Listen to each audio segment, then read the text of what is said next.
Hello friends, आप सभी का फिर से एक बार बहुत-बहुत स्वागत है हमारे चैनल दिशा ऑनलाइन गुरुकुल में। तो जैसा कि आपको जानकारी होगी, हमारा केवीएस का सफलता बैच चल रहा है, जिसका मुख्य उद्देश्य क्या है, अब की बार केवीएस पार करना। तो आपको जैसा जानकारी हो गई होगी कि केवीएस पीआरटी का जो सिलेबस है, उसके अकॉर्डिंग, पैटर्न के अकॉर्डिंग इंग्लिश में फर्स्ट पार्ट में 10 मार्क की इंग्लिश आएगी और सेकंड पार्ट में 20 मार्क्स की इंग्लिश आएगी। तो टोटल 30 मार्क्स की इंग्लिश हमें एग्जाम में देखने के लिए मिलेगी। दोनों के सिलेबस साइट पर दिए हुए हैं, तो उसी के अकॉर्डिंग यहाँ पे हमने 30 मार्क्स का आपके लिए वीडियो बना लिया है। मतलब 30 मार्क के 30 क्वेश्चंस को यहाँ पे हम सॉल्व करेंगे। तो अगर ये वीडियो अच्छा लगेगा तो इसको लाइक कीजिएगा, शेयर कीजिएगा, सब्सक्राइब कीजिएगा अगर चैनल को सब्सक्राइब नहीं किया हो तो। चलिए क्वेश्चन करते हैं, पार्ट 1 के 10 मार्क्स के क्वेश्चन करते हैं, जो कि हमने सिलेबस के अकॉर्डिंग इनको बनाया है और प्रीवियस ईयर के क्वेश्चंस को बेस में रख के बनाया है। ठीक है। Choose the word opposite in meaning to the given word atheist. तो एथीस्ट का आपको अपोजिट मीनिंग बताना है। एथीस्ट का मीनिंग क्या होता है? नास्तिक या फिर ईश्वर में विश्वास ना करने वाला। बताइए, रेशनलिस्ट होगा, थियोलॉजिस्ट होगा, बिलीवर होगा या रिचुअलिस्ट होगा? आप बताइए। हाँ, बिल्कुल सही इसका आंसर है थियोलॉजिस्ट। और आप इन सब के आंसर जो है अपने माइंड में भी देते हुए चलेंगे। ठीक है। तो आपको पता है थियोलॉजिस्ट का मतलब ईश्वर में विश्वास रखने वाला होता है। ठीक है। हाँ, तो थियोलॉजिस्ट का मीनिंग आपको पता चल गया, ईश्वर में विश्वास रखने वाला। रेशनलिस्ट का मीनिंग क्या होता है? विवेकशील होता है। और बिलीवर का मीनिंग विश्वास करने वाला होता है। और रिचुअलिस्ट का मतलब संस्कारों वाला होता है। ठीक है। तो आगे चलते हैं, क्या है? Select the appropriate सिनोनियम of truncate. Truncate का सिनोनियम बताना है। ट्रंकेट का सिनोनियम क्या होता है? तो इसीलिए ट्रंकेट का मीनिंग आपको पता होना चाहिए। ट्रंकेट का मतलब क्या होता है? अलग थलग कर देना या फिर काट देना। ठीक है। काट कर अलग कर देना। तो आपको बताना है कि इसका आंसर क्या होगा? कैंसल होगा, एक्ट क्रूअली होगा, कट ऑफ होगा या एंड स्विफ्टली होगा? बताइए, जैसा हमने आपको बताया इसके अकॉर्डिंग अपना आंसर। हाँ, बिल्कुल सही। इसका आंसर होगा कट ऑफ। ठीक है। तो ट्रंकेट का मीनिंग क्या है? अलग थलग कर देना। तो इसी तरीके से कट ऑफ का मीनिंग भी अलग कर देना होता है। कैंसल का मीनिंग निरस्त करना होता है। एक्रूअली का मीनिंग निर्दयता से पेश आना होता है। एंड स्विफ्टली का मीनिंग शीघ्रता से अंत करना। ठीक है। आगे देखते हैं, नेक्स्ट क्वेश्चन क्या है। अगर वीडियो अच्छा लगेगा तो लाइक जरूर कीजिएगा, ज्यादा से ज्यादा शेयर कीजिएगा। और चैनल पर नए हैं या चैनल को अभी तक आप सब्सक्राइब नहीं किया है आपने, तो कर लीजिएगा। राशन है, right one word for the following group of words. अब इसको बताना है, which can not be read, जो पढ़ा ना जा सके। तो क्या होगा? इनकॉरेजिबल, इलिजिबल या एलिजिबल या इलिटरेट? तो बताइए, जिससे पढ़ा ना जा सके क्या होगा? Which can not be read. हाँ, पढ़ा नहीं जा सकता, बिल्कुल सही। इनलेजिबल मतलब जो कि अस्पष्ट हो, जो सही से ना दिखे, वो क्या है? हमारा क्लियर रूप से नहीं दिखता है, वो हमारा क्या होता है? इलेजिबल होता है। अब आप सारे मीनिंग बताइए। इलिजिबल का मीनिंग तो अस्पष्ट हो गया, क्योंकि उससे पढ़ा नहीं जा सकता। इनकॉरेजिबल का मीनिंग क्या है? असंशोधनीय। इलिजिबल का मीनिंग क्या है? अयोग्य। और इलिटरेट का मतलब क्या है? निरक्षर। चलिए देख लेते हैं नेक्स्ट क्वेश्चन क्या है हमारा। Pick out the incorrectly spelled word. तो इल्यूसिडेट, एग्जीगरेट, एक्साइल, एक्सोनरेट। तो बताना है किसकी स्पेलिंग रॉन्ग है इसमें। तो एग्जीगरेट जो है इसमें क्या है? इनकरेक्टली स्पेल्ड वर्ड है। तो इसकी क्या स्पेलिंग होनी चाहिए? एग्जीगरेट होनी चाहिए। EXAGGERATE इसकी स्पेलिंग होनी चाहिए। बाकी सब एकदम ठीक है। ठीक है। आगे देखते हैं, क्वेश्चन देखते हैं। क्या क्वेश्चन है? Fill in the blank with the correct idiom.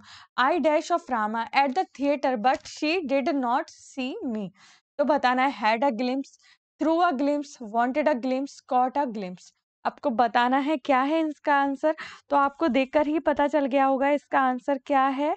Cot a glimpse is a correct option. ठीक है। तो आपको पता चल गया, हैड अ ग्लिम्स नहीं होगा, थ्रू अ ग्लिम्स नहीं होगा, वांटेड अ ग्लिम्स बिल्कुल भी नहीं हो सकता, वो तीनों बिल्कुल नहीं हो सकते। तो इसका आंसर है कॉट अ ग्लिम्स होगा। आपको समझ भी आ रहा होगा, इसमें ऐसा है भी नहीं, बहुत ही इजी है ये। अगर आपको फिर भी कोई कंफ्यूजन है तो आप हमें कमेंट बॉक्स में कमेंट कीजिए। The man is dash of hearing somewhat deaf. Deaf के लिए बोला गया है। तो आपको बताना है सॉफ्ट होगा, कूल होगा, हार्ड होगा या लॉट होगा। तो बताइए। The man is hard of hearing, हाँ बिल्कुल सही, इसका आंसर ये होगा। तो hard of hearing will man deaf होता है, तो इसीलिए इसका आंसर क्या होगा, सी होगा, hard. The man is hard of hearing, और उसमें पहले ही हिंट दिया हुआ है सम वॉट डीफ, तो डीफ के अकॉर्डिंगली इसका आंसर क्या होगा, हार्ड होगा। ठीक है, इसमें जो आएगा फिल किया जाएगा। ठीक है, आगे देखते हैं। Choose the part where there is an error in the given sentence, बताना है किस सेंटेंस में आपका एरर है। I went to the library to get as many information as I could। तो अब आपको बताना है कौन सा आंसर है इसका, मतलब किस में एरर है। बिल्कुल सही, इसका आंसर है सी। इंफॉर्मेशन क्या है, अनकाउंटेबल है। So much would be use instead of many, तो सो मच यूज होगा मैनी की जगह, इसलिए क्या है, सी रॉन्ग है। ठीक है, आगे देखते हैं।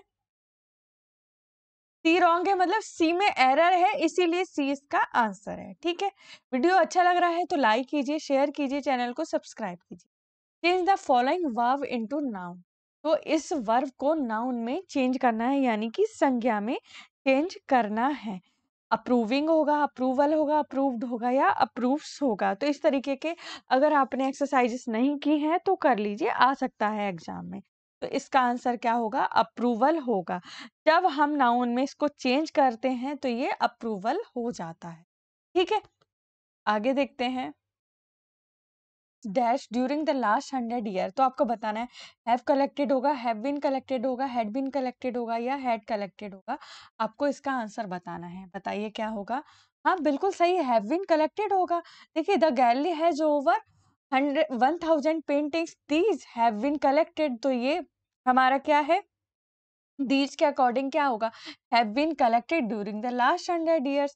ठीक है, हैड कलेक्टेड नहीं होगा, हैड बीन कलेक्टेड नहीं हो सकता, हैव कलेक्टेड नहीं होगा, आपको पता होगा, क्योंकि हैज क्या है, प्रेजेंट टेंस में है, और passive voice sorry and in passive voice present perfect have been would be used here. ठीक है, the gallery has over 1000 painting और these have been collecting during the last. तो इसके अकॉर्डिंग भी दूसरा जो ऑप्शन है, मतलब दूसरा जो सेंटेंस है उस पे डिपेंड करता है, और आपको समझ भी आ रहा होगा, ये सेंटेंसेस का बेसिक रूल है, आप जानते भी होंगे सारा का सारा। They are repairing the bridge, तो the passive of the above sentence will be, तो इसका पैसिव वॉइस बनाना है आपको। The bridge is repaired, the bridge are being repaired, the bridge is being repaired, the bridge has being repaired. तो आपको बताना है कौन सा इसका आंसर होगा। बिल्कुल सही, द, हाँ, इसका आंसर होगा the bridge is being repaired. ठीक है, the bridge is being repaired bye them, इसमें इसका अभाव भी, सॉरी अभाव नहीं, भाव भी आ रहा है। ठीक है, तो passive object comes in the place of subject, जो ऑब्जेक्ट है सब्जेक्ट के प्लेस पे आएगा, and tense change accordingly, tense उसका चेंज हो ही रहा है इसके अकॉर्डिंग। तो करेक्ट पैसिव ट्रांसफॉर्मेशन क्या है, the bridge is being repaired bye them. तो भाई देम तो है नहीं इसमें, बट उसके अकॉर्डिंग इसमें आ भी रहा है। ठीक है, समझ गए होंगे, एक्टिव पैसिव आपको आते भी होंगे। ठीक है, आपको समझ आ रहा होगा। अगर कोई भी कंफ्यूजन है तो आप बताइए, क्योंकि ये कंसेप्ट वीडियो नहीं है, क्वेश्चन वीडियो, फिर भी हमें जो लगता है हम आपको कोशिश करते हैं क्वेश्चंस वीडियो में। फिर क्वेश्चन पार्ट 2 के 20 मार्क्स के बाद कर लेते हैं, ये क्वेश्चंस बनाए गए हैं उसी के अकॉर्डिंग। देखते हैं, complete the following sentence by choosing the appropriate verb form. ठीक है, तो आपको बताना है इसमें कौन सी वर्ब फॉर्म आएगी इसमें। ठीक है, तो हाँ बताइए, पढ़िए पहले क्वेश्चंस को। Mister Indrajit Gupta dash that he dash truth to those people, तो आपको इसका आंसर बताना है। Claims spoke, claimed spoke, had spoke, will claim और स्पीक। तो इसके लिए क्या है, पहले आपको क्वेश्चन को समझना जरूरी है, और फिर उसके बाद आप सारे के सारे ऑप्शन रख के देख लीजिए अगर आपको नहीं समझ आ रहा है, और बाकी आपने किया होगा तो आपको समझ भी आ जाएगा। ठीक है, तो देखते हैं क्या आना चाहिए इसमें। हाँ, तो आपने रख के देखा आपका आंसर कौन सा आया, ठीक है? बताइए। हाँ, आपका आंसर आया बी आया होगा। The mister Indrajit Gupta claimed that he spoke truth to those people. Claims और स्पोक नहीं आ सकता भाई, ये प्रेजेंट में हो गया, ये पास्ट में हो गया। हैड क्लेम्ड, हैड स्पोक, ये नहीं आ सकता, ठीक है? अब देखिए, विल क्लेम और स्पीक नहीं आएगा। Mister Indrajit Gupta will claim that he speak truth to those people, नहीं, बिल्कुल सही नहीं है। Mister Indrajit Gupta hand sorry had claimed और हैड स्पोक, ये फॉर्म नहीं सही बैठ रही है इसमें स्पोक की, तो ये गलत हो गया। तो इसमें क्या आएगा? Mister Indrajit Gupta claimed he spoke, तो दोनों ही हमारी सेकंड फॉर्म आ रही हैं वर्ब की, ये चीज ध्यान रखें, ठीक है? आगे देखते हैं।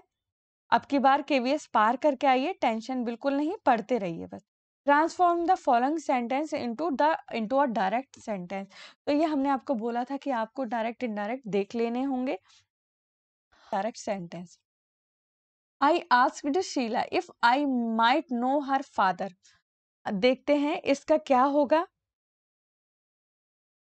डायरेक्ट सेंटेंस क्या होगा इसका। I said to Sheila, may I know your father? I told Sheila, may I know your father? I asked Sheila, can I know your father?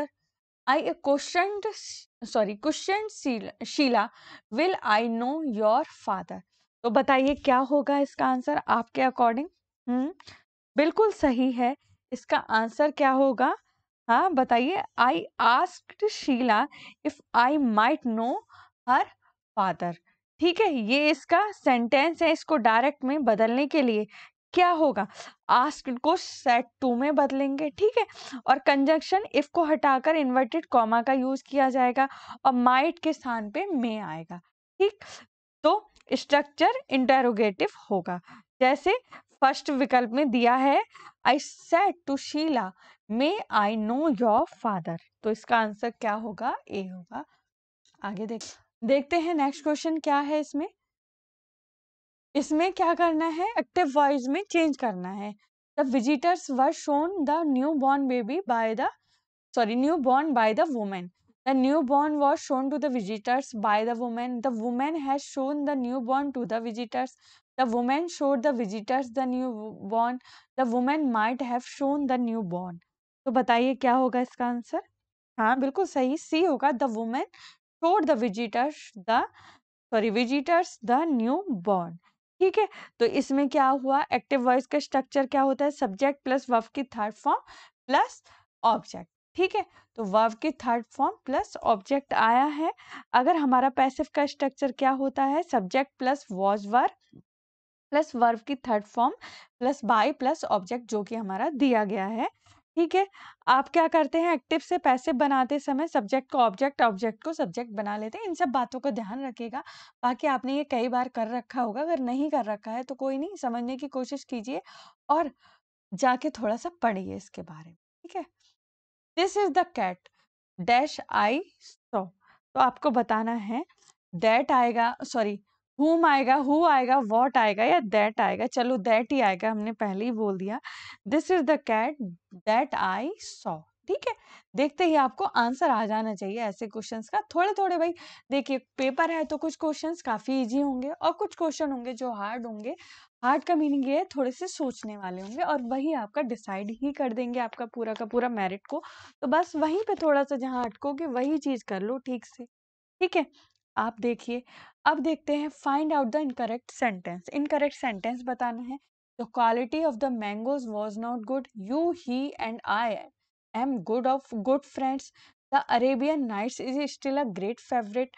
अब देखते हैं each of the scholars has done well, तो आपको बताना है कौन सा ठीक है। वैसे आपको पता चल गया होगा इसका आंसर देखते ही, ये है इसका आंसर जो है रॉन्ग है, इनकरेक्ट सेंटेंस।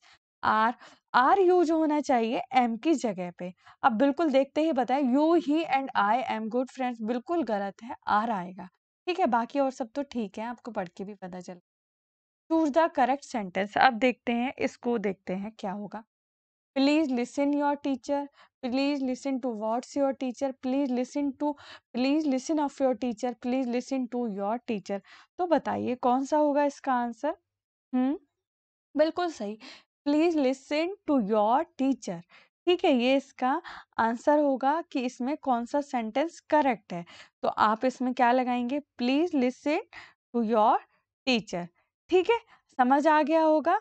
तो क्योंकि लिसन के साथ योर टीचर जो है नाउन के संबंध में टू प्रीपोजिशन का प्रयोग जो होगा वो इसका सही होगा। ठीक है, प्लीज प्लस वर्ब की first form plus preposition plus object.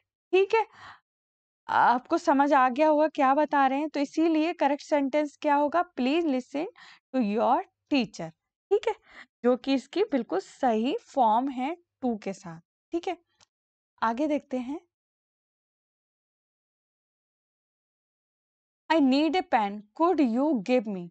अब बताना है एनी वन, सेम या पेन। तो आपको बताना होगा इसका आंसर क्या होगा। हाँ बिल्कुल सही, इसका आंसर होगा एनी। ठीक है, इन दिस सेंटेंस क्या है? एनी क्या होगा? यूज होगा। It used usually in interrogative and negative sentence. I need a pen, could you give me any, if you have. ठीक है, तो इसीलिए क्या होगा? एनी होगा। समझते चलिए, पढ़ते चलिए और इसी बार केवीएस को पार करके आइए। अब देखते हैं ये क्या है? डिप्थोंग्स आर नोन एज क्या है? प्योर वॉवेल्स होते हैं, सेमी वॉवेल्स होते हैं, वॉवेल्स विद वीक साउंड्स होते हैं, या वॉवेल ग्लाइड्स होते हैं। तो क्या होगा इसका आंसर भाई? डिप्थोंग्स क्या होते हैं? ये क्या होते हैं? प्योर वॉवेल होते हैं। ठीक है, डिप्थोंग सुन लीजिए, is sound form by the combination of two vowels in a single syllable in which the sound begins as one vowel and moves towards another. It is pure vowel. तो semi vowel, vowels with weak sound, vowel glides, इनको आप देख लीजिए इनके लिए क्या क्या होता है। ठीक है, केवीएस सफलता बैच अब की बार केवीएस पार। A very brief pause in a sentence is marked by using a n. तो बताना है जो ब्रीफ पॉज जो होता है वो उसमें कौन सा कॉमा यूज किया जाता है। ठीक है, ये बताना है। ठीक है, आप बताइए कौन सा करेंगे आप? सेमीकोलन करेंगे, कॉमा करेंगे, एपोस्ट्रोफी करेंगे या पीरियड करेंगे? आप बताइए कौन सा करेंगे? हम्म, बिल्कुल सही, बी करेंगे। ए वेरी ब्रीफ पॉज जब आप लेते हैं सेंटेंस में, किसके थ्रू मार्क करते हैं आप? कॉमा के थ्रू मार्क करते हैं। ठीक है, सेमीकोलन, एपोस्ट्रोफी और पीरियड का आप ढंग से पढ़ लीजिए क्या है क्या नहीं है। आगे देखते हैं। Dog is faithful animal, a, the, one or an. बिल्कुल सही, ए आएगा। A dog is a faithful animal. Sorry, a नहीं है इसमें, is. English for 5 years, study English for 5 years, am studying English for 5 years, have been studying English for 5 years, या फिर shall have studied English for 5 years। आपको बताना है इसका answer क्या होगा। ठीक है, इसमें आई आएगा, आई लिखना भूल गए हैं। ठीक है, तो इसमें क्या होगा इसका आंसर? I have been studying for 5 years। तो प्रेजेंट परफेक्ट कंटिन्यूअस टेंस की बात हो रही है, इसमें फॉर आ रहा है, उससे ही आपको समझ लेना चाहिए क्वेश्चन किससे रिलेट कर रहा है। ठीक है, सारे सेंटेंस पैसिव वॉइस और डायरेक्ट इनडायरेक्ट इनको देख लीजिए, सिनोनियम एंटोनियम्स इस पे ज्यादा बेस करता है इसका एग्जाम हमेशा से। अब देखते हैं in the sentence, he will playing the piano in the concert day after tomorrow is in, ये कौन सी फॉर्म में है? बिल्कुल आप देख के ही बता देंगे वैसे तो। Present indefinite tense, future imperfect tense, future perfect continuous tense या फ्यूचर इंडेफिनिट टेंस आपको बताना है। He will be playing the piano in the concert day after tomorrow. बताइए क्या होगा भाई इसका आंसर? तो ये क्या है? फ्यूचर क्या है बता दीजिए एकदम से। फ्यूचर कंटिन्यूअस टेंस होगा इसका आंसर जो होगा। या फिर फ्यूचर इम्परफेक्ट टेंस। ठीक है, जो इम्परफेक्ट होता है उसको कॉन्टिन्यूअस भी बोला जाता है। ठीक है, तो इसका क्या स्ट्रक्चर होता है? सब्जेक्ट, ठीक है, प्लस विल बी या शैल बी होता है, वर्ब में आईएनजी लगता है प्लस ऑब्जेक्ट होता है और अदर वर्ड्स होते हैं। तो इनके सारे स्ट्रक्चर देख लीजिए, आपको समझ आ जाएगा। इम्परफेक्ट को कंटिन्यूअस बोला जाता है।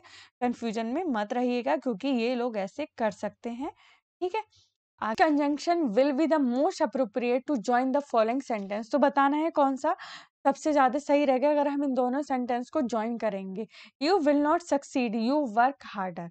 तो अब बताना है नन ऑफ दीज होगा, मतलब इनमें से कोई नहीं। Until, unless, then. बिल्कुल सही, आप 1 मिनट में इसका आंसर बता देंगे।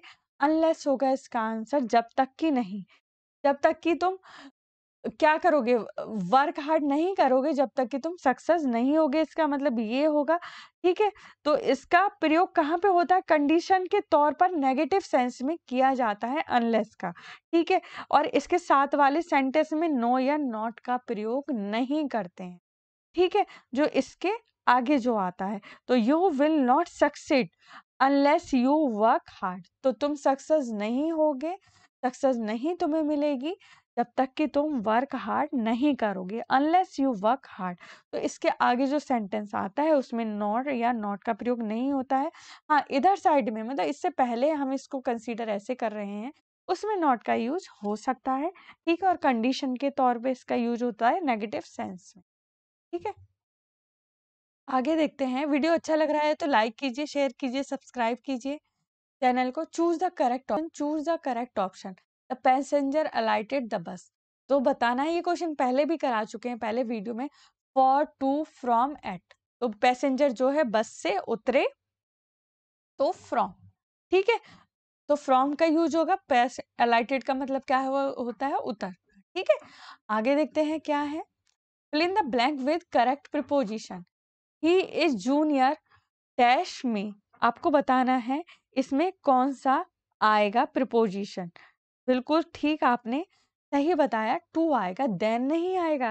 ही इज जूनियर टू मी आएगा, ठीक है। ये बात ध्यान रखना, कभी कभी जल्दी जल्दी में गलत हो जाता है। वैसे आपको पता होगा जैसे सुपीरियर, इंफीरियर, जूनियर, आई ओ आर आता है, उसमें टू आता है देन की जगह, ठीक है।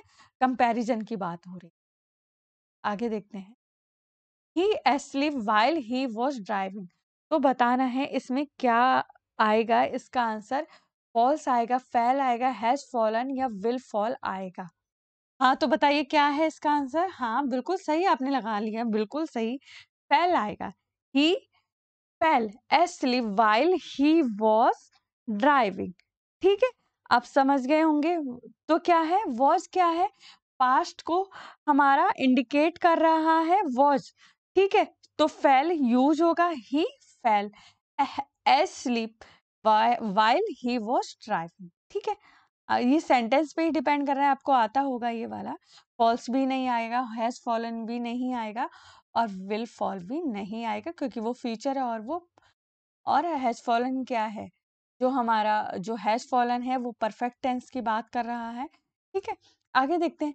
Choose the correct form of the verb to fill in the blanks. आपको बताना है इसका आंसर क्या होगा। We dash the matter yesterday. आप बताइए इसका आंसर क्या होगा, सारे ऑप्शंस देखिए। डिस्कस्ड अबाउट, डिस्कस्ड ऑफ या डिस्कस्ड वी। आपको बताना है इसका आंसर क्या होगा। बिल्कुल सही आपने आंसर बताया, इसका क्या होगा, सी होगा। We discussed the matter yesterday. Yesterday की बात हो रही है तो इसमें डिस्कस्ड आएगा, डिस्कस्ड वी नहीं आएगा, डिस्कस्ड ऑफ नहीं आएगा और discussed about the matter yesterday ये भी ठीक नहीं है। आपको समझ आ रहा होगा, ठीक है। अब आप देखिए, discuss, enter, resemble, these verb are normally followed by direct object without preposition, ठीक है। Hence option C is correct, ठीक है। समझ गए आप, विदाउट प्रीपोजिशन यूज किया जाता है। आगे देखते हैं। वीडियो अच्छा लग रहा हो तो लाइक कीजिए, शेयर कीजिए, सब्सक्राइब कीजिए। The word fast in the sentence. He is a fast writer. तो बताना है फास्ट क्या है, नाउन है, एडवर्ब है, एडजेक्टिव है या कंजंक्शन है। बिल्कुल सही, आप तो देख के ही बता देंगे कि दिए गए जो वाक्य में जो फास्ट है वो नाउन की विशेषता बता रहा है, तो इसलिए क्या है, ये एक एडजेक्टिव है, एडवर्ब नहीं है, कंजंक्शन नहीं है, नाउन तो है ही नहीं। आगे देखते हैं नेक्स्ट क्वेश्चन क्या है। Which of the following is a possessive pronoun. बिल्कुल आप 1 मिनट में बता देंगे। He could not help me. Ramesh who is my grandson is reading a poem. Her sister is known to me. या ours is a vast country. ठीक है, आपको बताना है इसमें कौन सा पजेसिव प्रोनाउन है। तो हाँ, बिल्कुल सही है इसका आंसर जो आपने बताया। Ours is a vast country. जो हमारा देश है वो विशाल देश है। आपको तो क्या है, पजेसिव केस में क्या रेफर किया जाता है? Mine, yours, his, hers, its, ours, theirs. ठीक है, तो ये इसमें इसीलिए आर्स को इसमें बताया गया है कि ये पजेसिव प्रोनाउन है। ठीक है, तो ये हमारा इसका आंसर सही होगा। आप देख लीजिए एक बार जाके। वैसे आपको तो समझ ही आ गया होगा, आप कई बार पढ़ भी चुके होंगे। Which of the following words is an abstract noun? आपको पता होगा abstract noun क्या होता है? A kind of noun that refers to an idea or a general quality, not a physical object. मतलब जिससे किसी भाव या सामान्य गुण का बोध होता है, सॉरी बोध नहीं, बोध होता है, भाववाचक संज्ञा कहलाती है, भाववाचक संज्ञा कहलाती है। ठीक है, तो इसीलिए आपको पता चल गया होगा कि कौन सा है। कनेक्शन, बॉय नहीं है, वुमेन नहीं है, प्लो नहीं है, तो इसीलिए इसका आंसर क्या होगा? संबंध, लगाव, जुड़ाव। ये क्या है? एक भाववाचक संज्ञा है, यानी कि एब्स्ट्रैक्ट नाउन है। तो ये था हमारा केवीएस सफलता बैच जो चल रहा है, जिसका उद्देश्य है अब की बार केवीएस पार। इस तरीके से हमने 30 क्वेश्चंस कवर किए केवीएस के पैटर्न के अकॉर्डिंग। ठीक है, तो और बाकी हम आपको सिलेबस तो बता ही चुके हैं किस तरीके से आएगा। और बाकी अगर कुछ कंफ्यूजन है तो आप जाके उसकी साइट पे डाउनलोड कर लीजिए, देख लीजिए। पैटर्न हमने आपको वीडियो बना चुके हैं ऑलरेडी, आप देख चुके होंगे। और हमारे चैनल पर एक प्लेलिस्ट भी बनी हुई है, उसमें पैटर्न का आपको मिल जाएगा। और आपको हमारा ये वीडियो जैसा भी लगा हो, आप हमें कमेंट के माध्यम से बता सकते हैं। अब इससे नेक्स्ट वीडियो में हम मिलने वाले हैं नए अध्याय, नई चीज़ों के साथ। तब तक के लिए आप क्या करें, आप पढ़ते रहिए, पढ़ते रहें, पढ़ते रहें और पढ़ते रहें। और जी जान से जुटे रहें, क्योंकि इस बार ही आपको केवीएस पार करके आना है दोस्तों। पढ़ते रहिए। हम इस वीडियो को यहीं एंड करते हैं। जय हिंद, जय भारत।